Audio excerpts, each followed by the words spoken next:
a Noble Media Group member.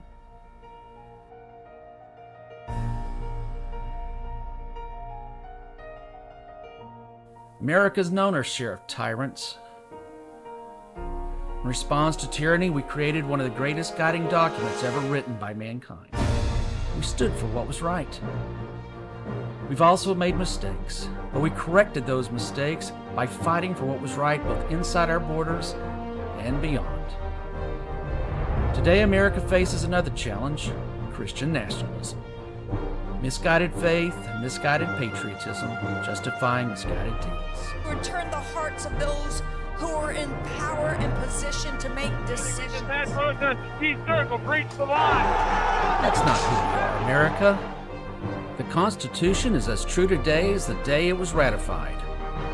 America stands for freedom, and America stands for doing what's right. And it's time we start restoring the American dream.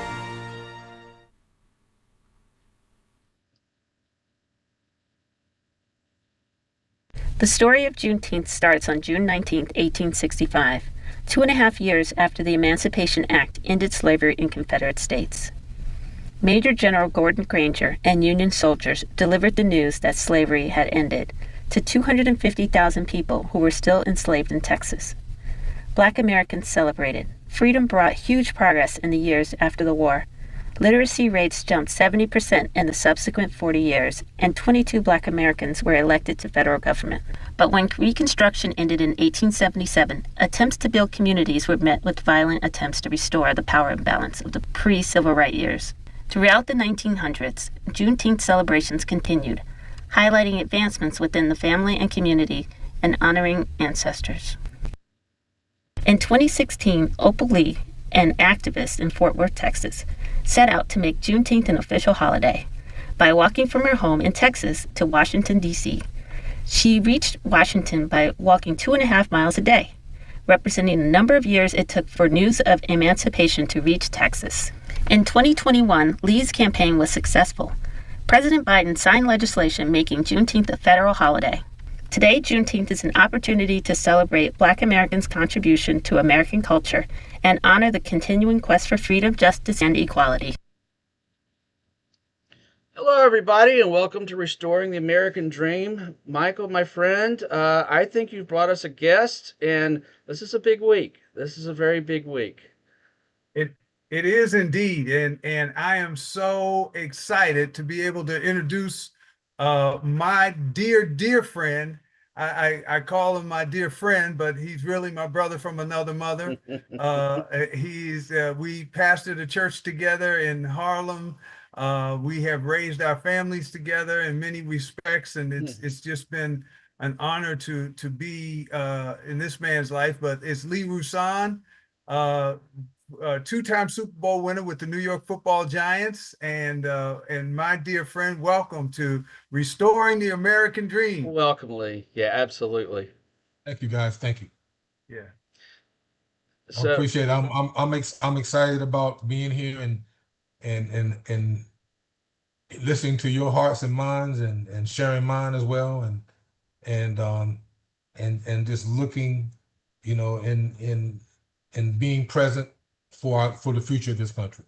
Yeah, absolutely. 100%, Well, yeah. listen, we're talking today about Juneteenth as the holiday, and it's obviously we're celebrating it, observing it on Friday.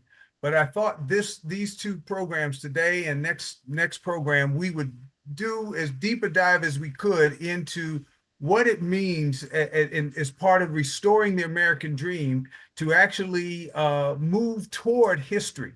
Juneteenth is a very special day, very special holiday. And for those of you who don't know, we have a short video that will explain it, and then we'll kind of walk you through some of the steps. But I wanted Lee to be part of this conversation because Lee was literally born in the civil rights movement. He was born into his father was a bodyguard for Malcolm X, and Wow. and as a baby, he was actually in the Audubon Ballroom when he was assassinated. Wow. Oh my gosh, that's a piece of history right there. Tell Tell me about that, Lee. I'd love to hear just a little bit about it. You've been a part of this for many years then. Yes, well, I was born in North Carolina. My parents immediately moved in 1962 from Elizabeth City, North Carolina, to East Orange. And my father and mother got jobs working as maids. My father, very, very brilliant guy. His boss had a party. He gave all of his um, guest dictionaries, and they opened up and went to any word in dictionary, asked my father what the definition was. He knew it. This Wow. one real estate guy was so impressed. He said, listen, I can make this black man successful, but he needs to come and work for me. So my parents moved to Washington Heights and began to work for this man. But that whole vision was sabotaged because my father met Malcolm X on the street one day. They became friends. And at that time, Malcolm was kicked out of the Nation of Islam, and he formed his own organization called the Afro-American Unity Organization, which my father joined, became one of his confidants and one of his bodyguards. And the rest is history. Malcolm had a message that he was going to share one night that he never shared before. It never came out because he was murdered, but his vision was, it's time for all of us, no matter what color you are, red, yellow, black, or white, it's time for all of us to come together. Yeah. He was getting on that positive tip, that vision of, okay, this is based on the truth. And I'm sure all that came through his struggle with the Nation of Islam, with what was going on in America at that time, that he began to see it that way. And he never gave that message because he was murdered. But I've shared it all over the country and all over the world, every chance I've gotten. I grew up in North Carolina. That same night he was killed, we were forced to leave New York. So my family, we went to Greensboro, North Carolina. That's where I grew up. Wow. Wow, what a story. What a story. Michael, I know that you wanted to really do some deep diving too in Juneteenth and why it's important and really share that. And I'll just hand it over to you because you've really done some great background and thought-provoking discussions in this. So Yeah.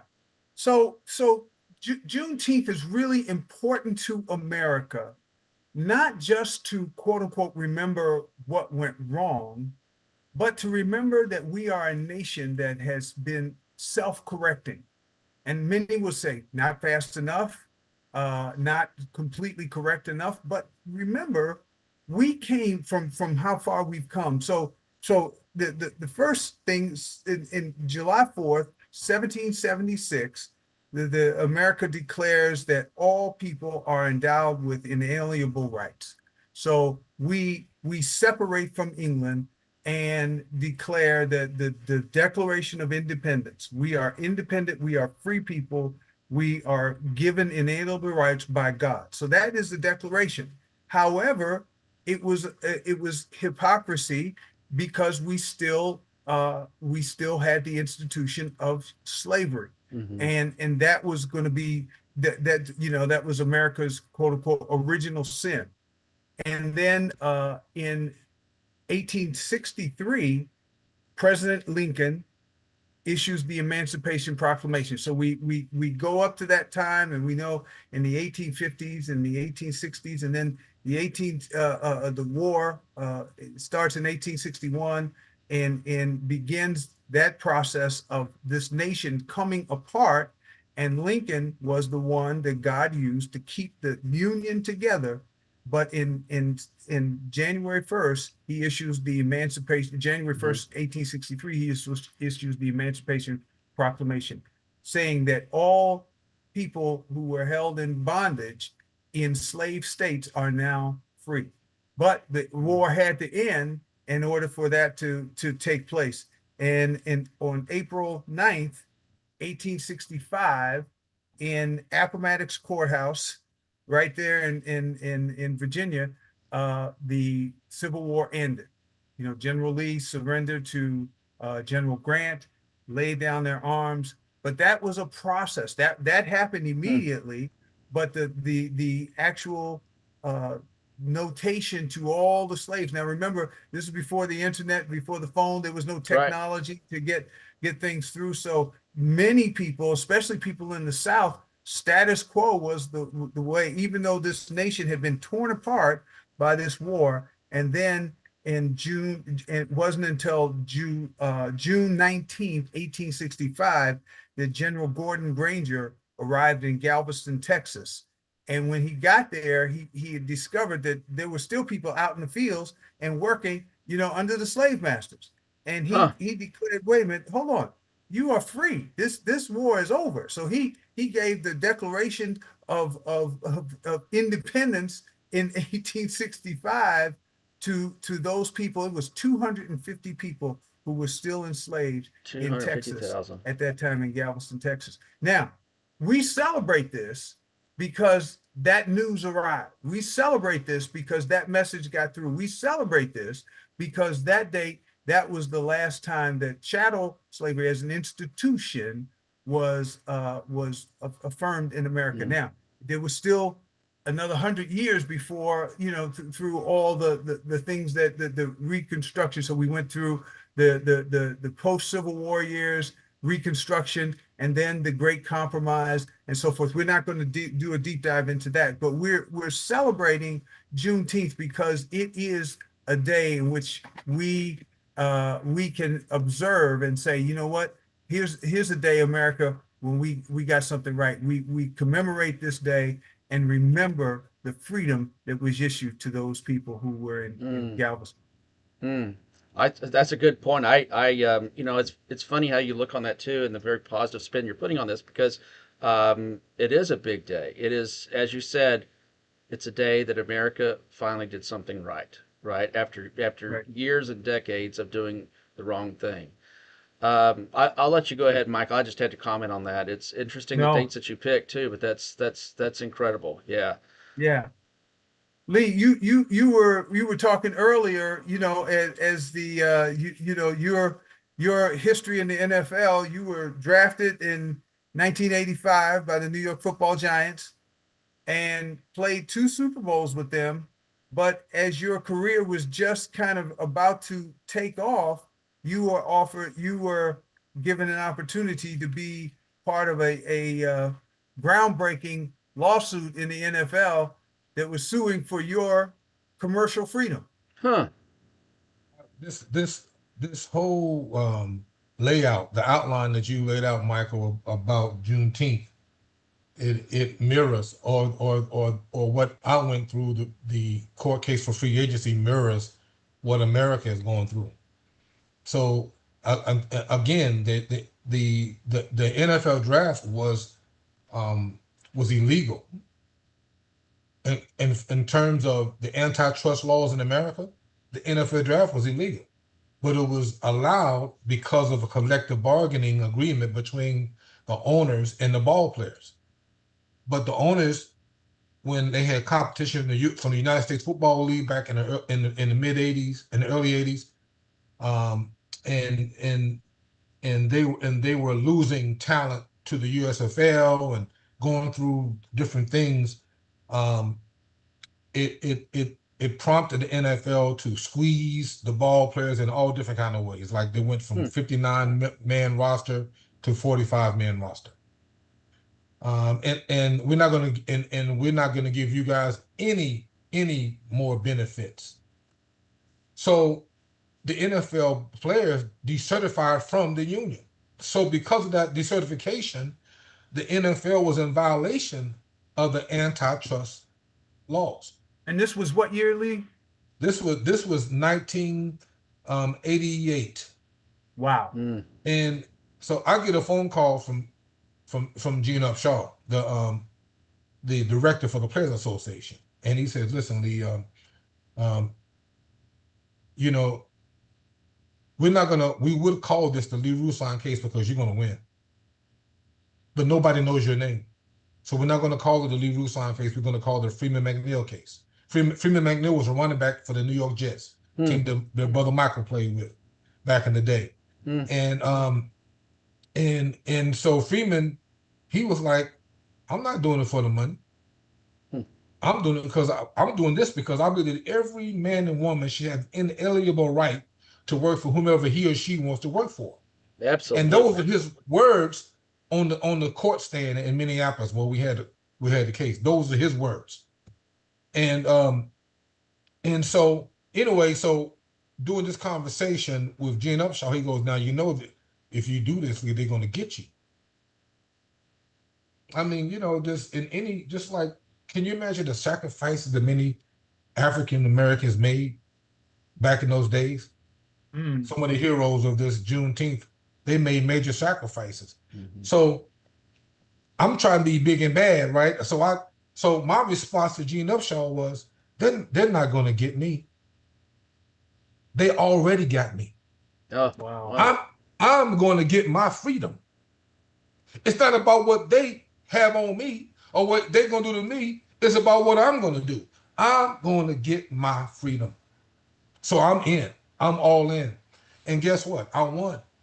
I was one of the 4 ball players who won that court case and changed the aristocracy, changed the whole plantation system, and most people don't even know about it because it was never really televised. It was never televised. And the sacrifices I made, for example, the owner came to me and got in my face, Wellington Mara. He said, "Who you think you are? My father started the NFL." And out of respect, I didn't blabberback to him. I just walked away. And I was blackballed. After I became a plaintiff in '89, the 1990 season started. I had 0 carries. Never in my entire career did I experience not ever running the ball as a running back. And that year, when I had proven myself all the previous years that I should be the starting running back. They brought in other running backs. They drafted a running back in the first round, but they didn't let me go. Other teams wanted me, but again, this court case was for free agency. But they weren't going to do that. They weren't going to let me go. They kept me there, and I had 0 carries the whole year.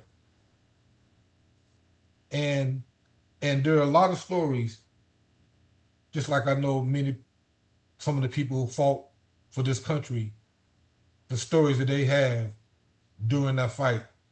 I don't know, maybe Michael will let me share some of those stories on one of the shows, but I got many, many stories that are very, very powerful about this case.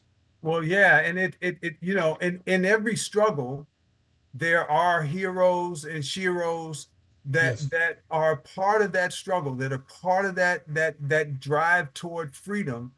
And I think it's important for us to remember restoring the American dream is a collective dream. It's a community dream. It's about all of us moving forward. It's not about us fighting against one another. And that story in the NFL is so indicative. It was a labor dispute, but it was a labor dispute. And the significance of it was that the physical labor of a professional athlete, it's short-lived. That shelf life for an NFL player is short-lived. The NFL, we joke about it, say not for long.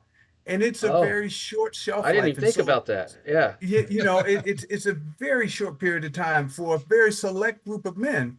And those who can work and who can earn their worth at that level. And now, of course, we're talking about a whole different economic structure and so forth. But it was built on the foundation of that case that Lee won, and the collective bargaining agreements that would subsequently come out of that, out of those cases. But as we look at some of the heroes, we look at Frederick Douglass, and I love his quote. He said, "Look, I'm not despairing this country." When he talks about freedom and talks about the July 4th and saying, that this is not my holiday, it's not your celebration, and I am a patriot. I am a proud patriot. I am excited. I cover my heart when the flag is raised. I do. Why do I do that? I do that because I believe in this country, not the people, not this is not a white man's country. It's not a Christian nationalist country. this is the United States of America, and it's where I was born. It's where I am raised. It's where God has called me to make a difference. You know, and the scripture says to pray for the place where I have called you. I have grown up as an American. I am an American citizen, a proud American citizen, and I will fight for and with America. 100%. Meaning to continue to keep it getting better and improving, and to making sure that the rights of all people, that we live up to, as what Dr. King said, to make sure that you're true to what you said on paper, that we become that country that are actualizing what we have said that we are about, you know, and that's so important.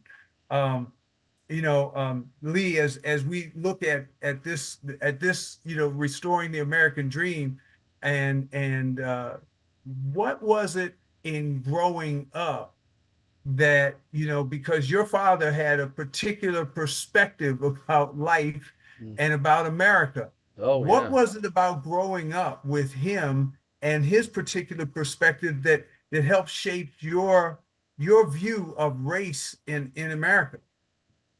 Well, my father, I saw my father struggle with his identity, and because he, at a time in his life, he experienced a lot of defensiveness against white people, and then he experienced it against black people. And so he had problems with all kind of people, especially those two nationalities. And so I learned that, you know, from looking at my father's struggle, I began to learn that my identity, the foundational part of my identity, and the power source of my identity was not my brand, my name. It was not my necessarily my nationality. It wasn't my occupation. Now, all three are part of who I am. They are a major part of my identity, but it's not the foundational pieces. It's not the power source that I plug in so I can have the energy and ability to live this life, to be present, you know, not to be caught up in my past or worried about the future, but to learn how to be present. And so I think my father set me off to learn that, and because he joined Malcolm when Malcolm was inviting all different kind of black men from all over the world to be a part of this African American unity that he was discovering. And unfortunately, they didn't really get to go that far with it because he was murdered. Wow. Well, Lee, can you share just briefly, we got a few minutes, but share briefly that story of when you were playing on that Pee Wee football team in North Carolina, and you were the only black kid on that team. So this is 1972. And I heard about this football league called Pop Warner. And I just went nuts. I went to all of my friends and told them to let their parents know that if we beat everybody, that we get to go to Florida for the Super Bowl for little kids. And tell your parents they got me on the team, so we're gonna go. So and everybody believed it because couldn't nobody stop me. I was one of those kids that when I touched the ball, it was over. And so, and my point is that the neighborhood that my parents moved in when we came from New York was all white. We were the first black family in this all white neighborhood. Then all the white people moved out to the neighborhood where the Pop Warner team was, and so we didn't have a Pop Warner team. So the parents had to decide to take us to another neighborhood, and they did. And on the cut day, the coach says the last thing he says is we have one more player that's going to make this team. So every white kid made the team. So all the white boys is on one side of the field, and all the black boys on the other side. And he goes says we have one more player that's going to make the team. Cecil Lee ROUSON III.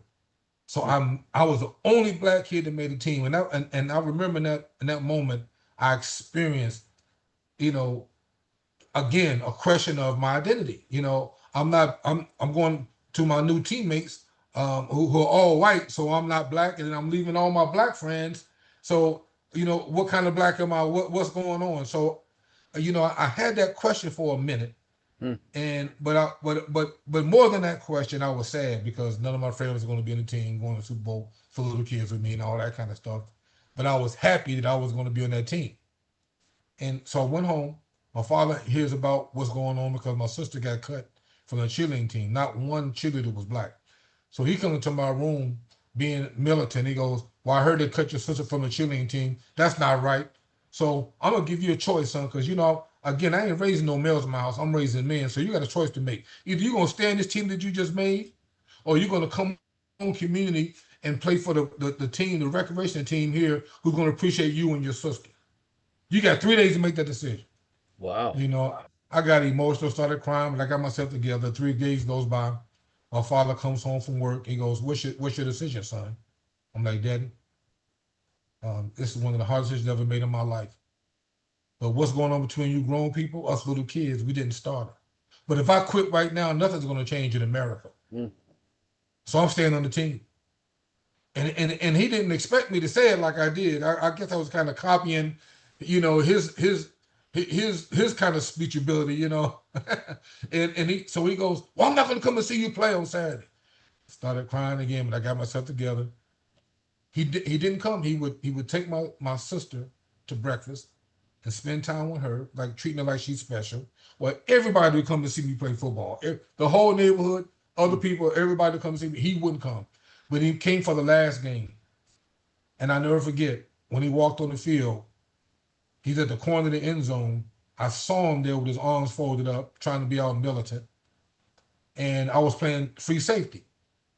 And I saw the pass long before it came out. And I intercepted the ball, ran all the way back, and I ran on purpose, right beside him, by him to the end zone. And then my father saw all the fans and people, black and white, just yelling, well, yeah, you know how football is. And I think it did something to my dad in that moment. He unfolded his arms and he began to open up. He saw that his son was impacting other people. I think he saw that.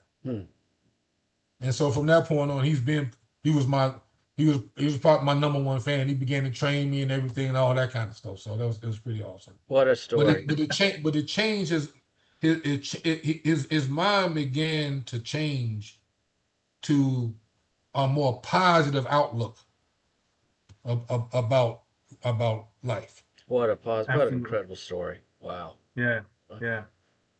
Yeah. Well, Lee, and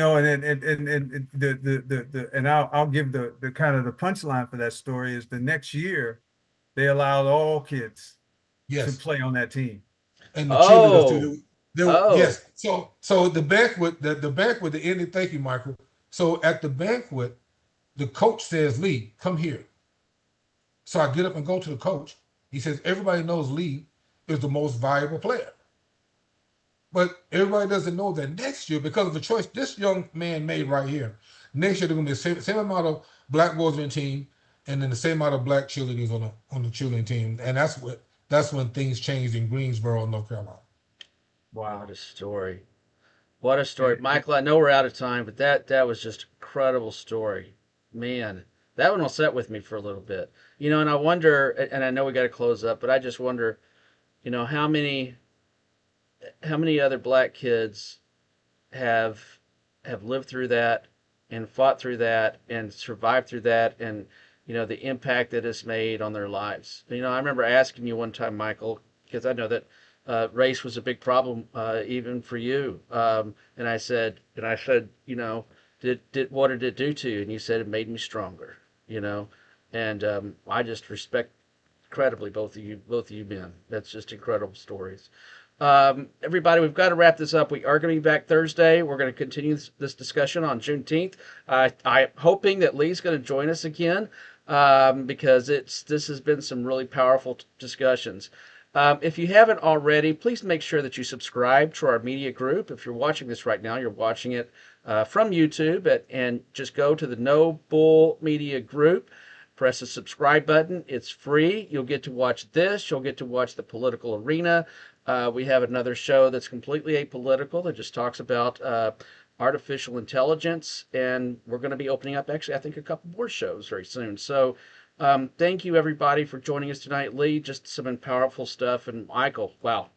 Yeah, great stuff here, my friend. Very, very good. Thank you, everybody, for joining us, and we will see you on Thursday. You've been watching Reverend Michael's Restoring the American Dream. The No Bull Media Group is on all major social media platforms. Make sure to give us a follow so you can watch this show and many others. A No Bull Media Group member.